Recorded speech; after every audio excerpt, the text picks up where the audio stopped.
ब्रह्मचर्य से संबंधित 3 बातें हैं। ब्रह्मचर्य क्या है, क्यों जीवन में इसकी आवश्यकता है और कैसे इसे जीवन में अपनाया जा सकता है, कैसे इसे व्यवहार में लाया जा सकता है। जब तक ये न समझा जाए ब्रह्मचर्य क्या है, बिना समझे इसे जीवन में उतारना कठिन ही नहीं है, असंभव है। तो सबसे पहले तो मैं ये उत्तर देना चाहूँगा, ब्रह्मचर्य वस्तुतः है क्या। और जो उत्तर मैं दूंगा ये उत्तर मेरी ओर से नहीं है, हमारे ऋषि मुनियों ने, हमारे मनीषियों ने, चिंतकों ने, विचारकों ने जो उत्तर दिया है, मैं वही उत्तर आपको निवेदन कर रहा हूँ। महर्षि वेदव्यास महाभारत में कहते हैं कि विषयेंद्रियों से जो सुख ग्रहण किया जाता है, मैं इसकी व्याख्या करूंगा। विषयेंद्रियों से जो सुख ग्रहण किया जाता है, संयम पूर्वक उसके त्याग का नाम ब्रह्मचर्य है। अगर आप ब्रह्मचर्य इस शब्द की व्युत्पत्ति करें, संधि विच्छेद करें यदि इस शब्द का, तो इस शब्द में 2 शब्द हैं, ब्रह्मचर्य। ब्रह्म का अर्थ सत्य स्वरूप, ज्ञान स्वरूप, वो अनादि अनंत परमात्मा, उसे ही हमारे यहाँ पर ब्रह्म कहकर संबोधित किया गया है, किया जाता है। और चर्य अर्थात, चर्या का अर्थ होता है विचरण करना, रमण करना। सर्वतोभावेन ब्रह्म में रमण करने का नाम ब्रह्मचर्य है। आपको एक बड़ी विचित्र सी बात बताता हूं, श्रीमद् वाल्मीकि रामायण में इसका वर्णन आता है। जब भगवान श्री राम का राज्याभिषेक होने वाला था, तब कहीं महाराजा दशरथ पूरी अयोध्या नगरी में सूचना कराते हैं कि श्री राम का राज्याभिषेक होने वाला है और मैं चाहता हूं कि अयोध्या के सब ब्रह्मचारी अपनी पत्नियों के सहित उपवास करें।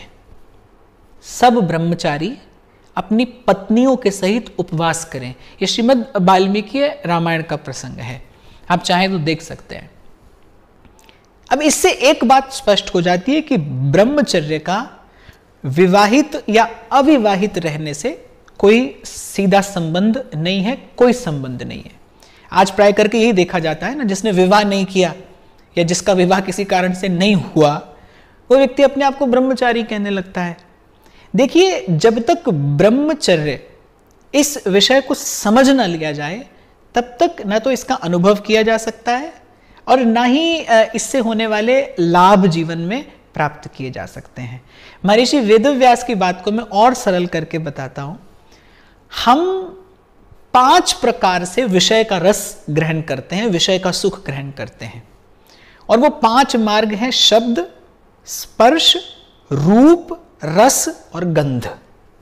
शब्द कान से, स्पर्श हाथ से, रूप नेत्रों से, रस मुख से, गंध नासिका से।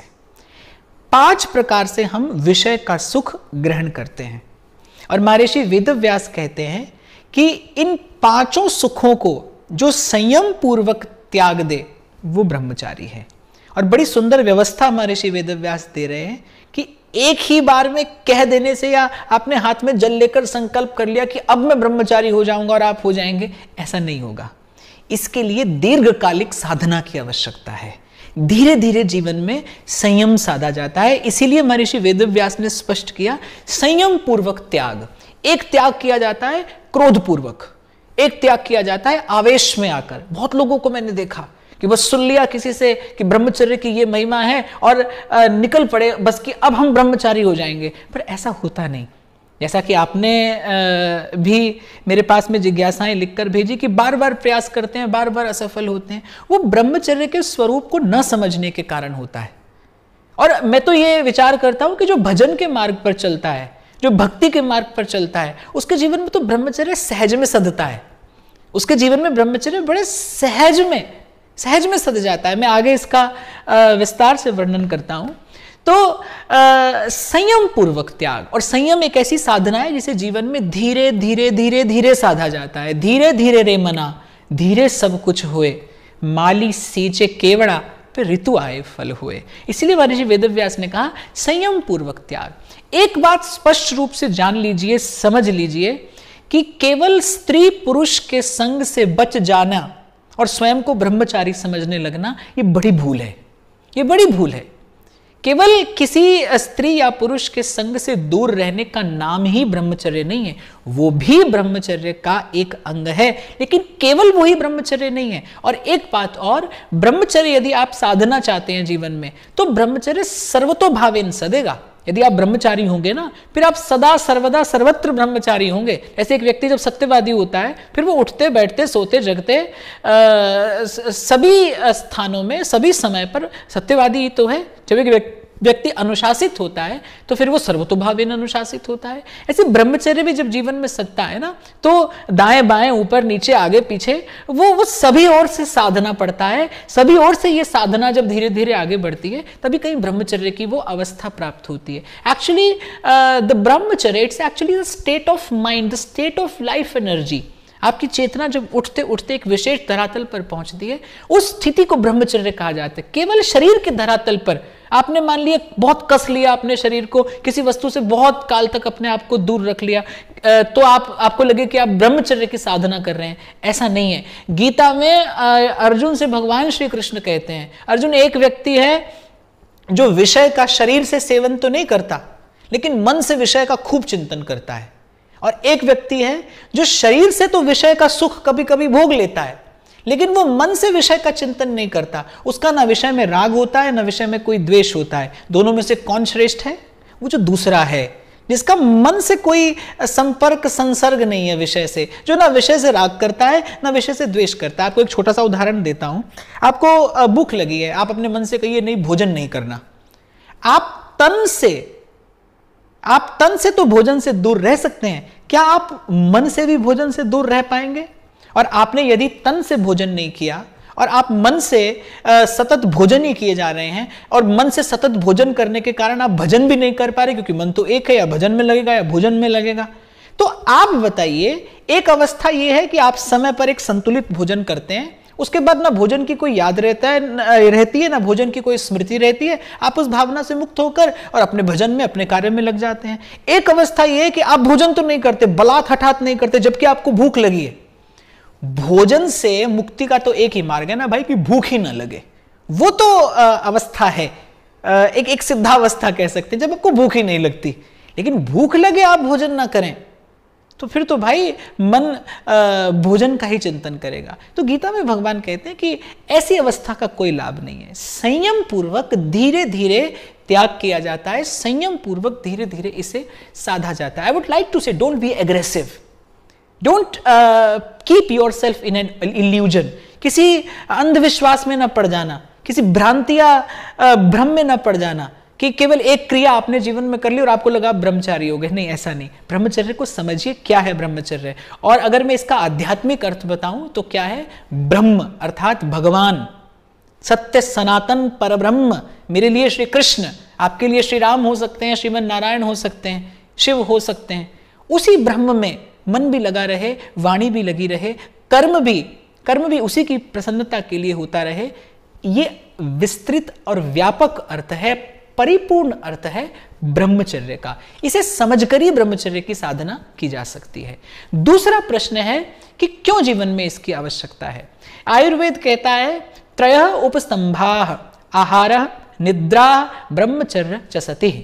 आयुर्वेद का ये वाक्य है कि जीवन जीने के तीन मुख्य आधार है, शरीर को स्वस्थ रखने के तीन मुख्य आधार हैं। वो है आहार, निद्रा और ब्रह्मचर्य, अर्थात शक्ति का संचय, शक्ति का सदुपयोग। शरीर की शक्ति, मन की शक्ति, विचार की शक्ति, आत्मा की शक्ति, इस समग्र जीवनी शक्ति का जो सदुपयोग है, जो सही विधि है। जीवन किस लिए मिला है? प्रभु को पाने के लिए। तन किस लिए मिला है? खलु धर्म साधनम। शरीर से धर्म साधन हो, मन से सर्व के प्रति सद्भाव सदता चला जाए, वाणी प्रभु के गुणानुवाद में लगे, कर्म से इस समग्र संसार की प्रभु का स्वरूप जानकर समझकर सेवा होती रहे। यह है ब्रह्मचर्य का वास्तविक अर्थ। यह ब्रह्मचर्य का वास्तविक अर्थ है। तो जीवन में इसकी आवश्यकता इसलिए है, जीवन बिता देना है, काट लेने हैं जीवन के दिन। फिर तो भाई इसके बिना भी काम चल जाएगा। जब चाहे खा लीजिए, जब चाहे सो जाइए, जो मन में आए सो कर लीजिए, जब कोई अनुशासन की आवश्यकता नहीं है। जीवन जीना है तब आपको आवश्यकता पड़ेगी। जीवन जीना है अर्थात वहां तक पहुंचना है, तो फिर आपको शक्ति की आवश्यकता पड़ेगी। एक व्यक्ति को यदि माउंट एवरेस्ट पर चढ़ना हो तो उसे अधिक शक्ति की आवश्यकता है ना, अधिक बल की आवश्यकता है। और छोटा सा उदाहरण और देता हूं आपको, पानी को नीचे गिराना हो तो बालक भी गिरा देगा, लेकिन उसी पानी को जब एक भवन की तीसरी चौथी मंजिल तक चढ़ाना पड़ता है तो आपको ऊर्जा की आवश्यकता पड़ती है। You need an electric appliance, a device, an electric motor, energy, electricity, तब कहीं वो पानी ऊपर तक चढ़ पाता है। तो यदि जीवन को श्रेष्ठ बनाना है, यदि जीवन का वास्तविक लाभ लेना है, जीवन का उत्कर्ष चाहते हैं यदि आप, तो आपको ब्रह्मचर्य की आवश्यकता पड़ेगी, तो शक्ति के संचय की आवश्यकता पड़ेगी। ब्रह्मचर्य के बिना आप बुद्धिमान तो हो सकते हैं, चतुर चालाक भी हो सकते हैं, विवेकवान नहीं हो पाएंगे। और जीवन में बुद्धि मिली है तो बुद्धि के आगे भी कुछ है, बुद्धि के आगे मेधा है, फिर प्रज्ञा है, फिर ऋतंभरा है, कि इतनी सूक्ष्म बुद्धि हो जाए, इतनी सूक्ष्म बुद्धि हो जाए। इन योर वर्ड्स, अंग्रेजी में थोड़े शब्द कम हैं, it's like razor sharp intellect. जब आप सत्य को जानने की योग्यता ग्रहण कर पाए, तो जब आप शक्ति का संचय करते हैं तो ज्ञान का प्रकाश होता है भीतर। जब शक्ति संचित रहती है, when you are capable for proper channelization of energy inside out, then there is absolutely a very different and divine state of mind. It's a very elevated level to live life. It's like now you are enlightened, now you are getting awakened. वो एक जागृति की अवस्था है, जब बुद्धि में बैठा विवेक और फिर मेधा, फिर प्रज्ञा, फिर ऋतंभरा जगती है। आप यदि हमारे शास्त्रों का अध्ययन करें तो उन शास्त्रों के जो रचयिता हैं, आप दांतों तले उंगली दबा देंगे, कैसी बुद्धि होती होगी उनकी, कैसे उन्होंने इतने सूक्ष्म से सूक्ष्म तत्वों का साक्षात्कार किया होगा आपके मेरे लिए अनुसंधान करके, बड़े बड़े प्रयोग करके, वो आपका मेरा जीवन सुखद हो सके, वो आपके मेरे लिए मार्ग बनाकर गए होंगे। ये सब ब्रह्मचर्य का ही परिणाम है, ये शक्ति के सदुपयोग का ही फल है, ये शक्ति के संचय का ही प्रसाद है। यही शक्ति की वस्तुतः आराधना है। जीवन में ब्रह्मचर्य की साधना ही शक्ति की आराधना है। और ब्रह्मचर्य मैंने आपको बताया क्या है, समस्त विषय इंद्रियों के विषय रस का संयम पूर्वक धीरे धीरे त्याग करना, इसका नाम ब्रह्मचर्य है। तो आवश्यक